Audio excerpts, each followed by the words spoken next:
After the whole close call instance, my buddy took a few minutes to calm me down as I explained what happened. I was still shaking a bit from the adrenaline just slowly wearing off as he sat me down and handed me a drink. Probably the only time I was glad he was a connoisseur of liquors. As I sipped on my drink, I explained again how it had mimicked his wife's body so perfectly that it left me in shock. Though we were beginning to wonder why this thing was so smart, but only had started to come out now. It hit us like a brick when he said, like giving food to a wild animal, it isn't scared of us anymore. I wanted to smack myself in the head for not putting that together sooner. His wife was a little dismayed at the fact that there was a naked copy of her in the elevator. She must have called her friend down because there was a knock at the door a few minutes later. Her friend came in with two other females in tow. She looked concerned, but only a little. I'm not one for getting rattled easy, but seeing me in near shock was enough for her to look a bit more than concerned. Then I looked up and noticed that she was had a visit in the elevator recently. Her normally oily hair was well managed as though she had gone to the salon. Not that she thinks salons are a waste of time, mind you. Her skin was clean and smooth with no imperfections that I could see. Hell, even a couple of her smaller moles had seemed to disappear as well. With all that, she seemed to be much more confident in her walk and had the same satisfied look as all women when they had just gotten a very good lay. With what I had just experienced, this just turned me from shocked to angry. It was all I could do not to jump up and start screaming in her face. She introduced her friends, J and B, to me right before I told her I had seen her on the video in the elevator. At first, she seemed shocked and embarrassed, though trying to make herself look good in front of her friends, she said, "Oh, I know you enjoyed it." When I told her, "It's difficult to get excited at a pile of dinosaur shit convulsing," she suddenly didn't have a smile anymore. Her friend tried to jump in, not knowing what was going on, but I quickly shut them down. In mid rant, my buddy tried to calm me down, and in a pause, our friend jumped in and said, "I will prove it's safe." With that, she turned towards the door, telling her two friends to follow her. They hesitated because they still didn't know what the hell was going on. We all ended up in front of the elevator with her trying to explain what was inside. Her friends called her insane when they heard the story. It wasn't until the rest of us told them that it was real that they took it a little bit more seriously. At least, a little. Both were skeptical about such things, with Jay being the one constantly rolling her eyes about the whole idea. Before she pressed the button, our friend started to disrobe. As she did, she talked about how the creature would simply get between their clothes anyway, and the process of cleaning would be more fun with nothing on. They both hesitated to take anything off, even as my buddy and his wife began to take items off as well. They both stared at me like I was just going to be a creeper or something. I noticed and told them not to worry. No fucking way I'm going back in there. So they didn't take more than a few articles off of clothing. A bit more than just the outer layer, though, and their shoes. Standing bare in the hallway, our friends just turned and asked, "Is everyone ready?" As my buddy took off the last articles he had. His wife was already done as she reached for the button and stepped way back, almost to the point where I could see the inside of the elevator. I did get a quick glance at the camera on the floor, the lens facing slightly up from the floor, but still a very, very poor angle. They all walked in as I took another step back. B looked out the doors and into my eyes as the doors began to shut. I wasn't even trying to hide my concern I had for them. When the door shut, I bolted up to my floor and into the living room. I turned on the monitor, and it only took a few seconds before I got a live feed from the camera. I silently thanked God for it still being operational. I could see that someone had picked it up and was waving it around. After a few seconds, I could see that it was my buddy's wife holding it. She even turned it on herself and spoke to the camera. I chuckled, knowing that I told them on multiple occasions, "There's no audio." She gave a quick look down at herself as though I hadn't already gotten more than a passing view already. Quickly, the camera spun to face the wall where our friend had placed her hand. The ooze had already started to react and move down to her torso. It seemed to move faster this time, almost like it knew her and it had a purpose. The camera kept moving quickly, making it difficult to focus on what was going on. The two new females had pushed themselves back against the doors and had looks of total shock in their faces. I could see everyone talking, but could only make out a few words, mostly curses. It wasn't even a minute before it had totally encapsulated our friend and began to form a body behind her. Though not totally separated from her, it was standing up looking at my buddy. It changed shape rapidly into the form of our friend that was actually currently still in the sludge. It reached out and wrapped its arms around his neck and his shoulders. When the hands met, they merged together as another set of arms came out and wrapped around his back. It seemed to pull itself into him and began to wrap around him totally. His wife was holding the camera and panned around to see the obvious bulge form. Then the fluid began to move back and forth. Again, I could see them talking, but now they were more intrigued than scared. One of the girls reached out to touch the goop, and it created a type of tendril and reaches back to grab her hand. She went to pull it back, and the creature simply stretched to keep going down her arm. She was fascinated and seemed to giggle a little. Maybe it was tickling her or something. I watched as it went down her arm and began to go under her clothing. She suddenly had an angry look on her face as the expanding fluid ripped her short sleeve in half. It was clearly traveling onto her torso, as the fluid could be seen going up her neck, which clearly made her nervous. I could see movement to the side as well. I guess the Jade didn't want to ruin her clothes, and I could see her trying to quickly get out of her at least outer layer. The camera moved again, and I saw a few seconds as the stuff had already covered her legs and was going up. The camera turned down to see that my buddy's wife was in the same situation. The camera was quickly covered at that point. I simply got up and got something to eat. I was done with all this.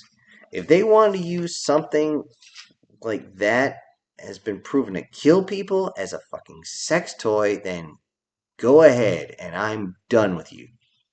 I had done my part investigating this thing and had only come up with a few things. One, it was far larger than any of us had anticipated. Two, it really liked any fluid put off by the human body. Three, it didn't like caffeine for some reason. Probably its version of an arsenic, maybe. Four, tearing parts of it off seemed to be the only way to cause it pain. This will definitely make it attack. 5. Once it has you, it can simply control its density to hold someone in place. 6. It seems to have a new level of intelligence. This, with a level of comprehension ability, makes me a bit nervous at the idea. 7. It doesn't attack unless provoked. 8.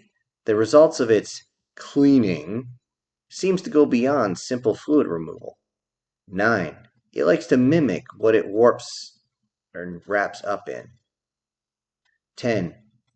I'm not going back in there with that thing. It was about 10 minutes later that I heard the scream. The horrified scream of someone that had just witnessed the most PTSD inducing part of their life. I looked out the door and immediately turned towards the elevator. One of my neighbors was standing with his back against the wall opposite the elevator. He was screaming in fear, but the fear had made him do nothing else but try to back up through the wall behind him. I ran to him only to get a few feet before I saw what he was freaking out so much about. The creature had expanded itself to the point where it was reaching outside the doors. It slimed out on all four sides slowly, as though it was hot lava oozing out through the doors to keep the doors open. I yelled for him to get up and run to me, but his eyes were fixed on what he saw. Forgetting my own fear, I ran and grabbed his arm. determined to get him away from that thing. I got a quick look inside, and I could understand why he was freaking out. The piles of multi-shaded and multicolored sludge moving in an erratic fashion. From seeing the video, I figured I knew which piles were who. I could only hear groaning and heavy breathing, though, but these were not just moans of pleasure, but of pain. I didn't have time to think too deep as I grabbed my neighbor and dragged him away. Part of the group outside the elevator moved to seemingly follow us as I dragged his overweight ass, along with the rest of him, all the way away from it. Once we got about 10 to 12 feet away, the fluid began to recede into the elevator.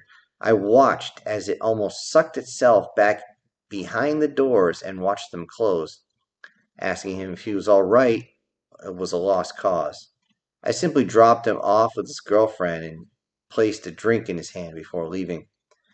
Getting back to my place, I kept the camera feed in the corner while I got some more work done. It was almost an hour before the creature receded from the lens. It was clear that the camera was on the floor and not moving. I went to the elevator, this time with a cup of black coffee in hand, to see what would happen. When the doors opened, I found all four of them on the floor, not moving. At first, I thought this thing had killed them, but as it turns out, this thing is hungry and it will keep going until you got nothing left in your system. I was able to carry two of them back at a time to my place. I put the four women on the couches and my buddy in the recliner.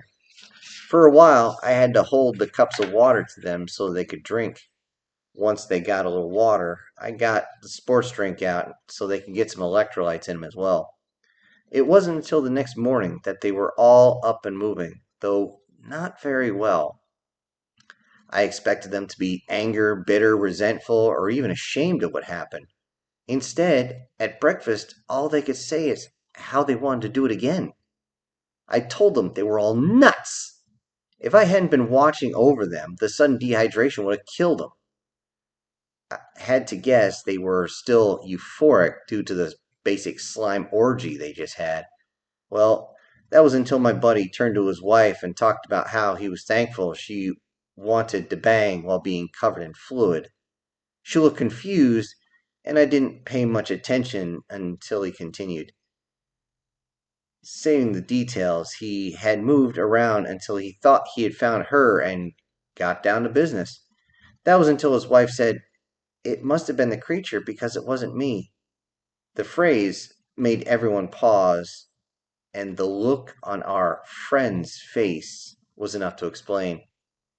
Saving the details, they're not friends anymore, not even in the slightest. Despite all that, I do have to say that thing cleaned up the group really well. The only damage was to the clothing, which was in tatters by the time I got to them.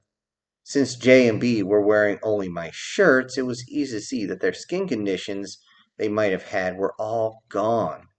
Still, don't know why it does that, or on purpose, or maybe not.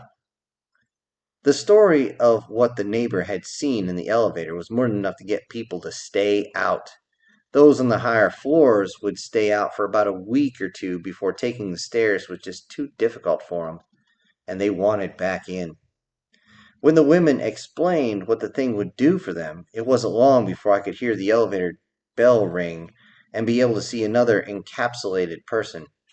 One morning, on the way to work, I made sure I had a cup of coffee in hand as I got in the elevator. The hot coffee seemed to keep it off me at least. When I walked in, someone was fucking with the creature. I don't care anymore, and I just hit the button for the ground floor. Had to hold my coffee close since it was too hot to drink. In the reflection of the door, I could see that the fluid began to recede off the woman there. She wasn't one I knew. In fact, she didn't even live in the building. The fluid slowly backed off as I turned and looked at her being exposed. I'll admit I enjoyed the show as she became more and more exposed. When I realized she wasn't a tenant, I turned my head to verify, but she didn't even seem to care. She turned around, exposing herself fully, which was one hell of a sight to behold, and bent over, shoving her up against the wall. When nothing happened, she began to smack the wall, saying, "Come on, come on." I chuckled a little and said, "You keep doing that, you're going to scare it off." Suddenly, she was paying attention to me. She had an inquisitive look in her face, as though I was just going to tell her how to summon the damn thing. That's when the bell rang and the doors opened. On my way out, I said, "It doesn't like the smell of coffee, just give it a minute." As the door shut, I could hear was, "Holy shit!" Guess it didn't want to wait long after all. I had heard through the grapevine that the creature had stopped fully encapsulating people, at least for the most part. If you're dry, it would only make body parts for you to use. But if you're all wet, it would wrap you all the way up. I got a look at this thing one morning. I never use it in the afternoon. When the door opened and there was a guy using well, an ass sticking out of the wall. I took the stairs that morning. I just have to figure that this is a way to save energy while gaining nutrients. But just a guess, really. By now, I had returned all the camera equipment to my coworker. I also made a copy of the videos, making sure I blocked out the faces, of course. They're probably on the dark or deep web by now, if I had to figure. I just don't care. I just got a promotion in a new office anyway. With everything looking up, maybe I will get a better portfolio. I like the location of my apartment and it's rent controlled, so I'm going to be staying there for a while. Then again, coming back from a morning run, I had to start taking a much longer route since I'm getting ready for a Tough Mudder event, and I make it a point to take the stairs. Not only does it give me a chance to cool down, but I wouldn't want to go in the elevator all sweaty. I mean, I know what would happen then.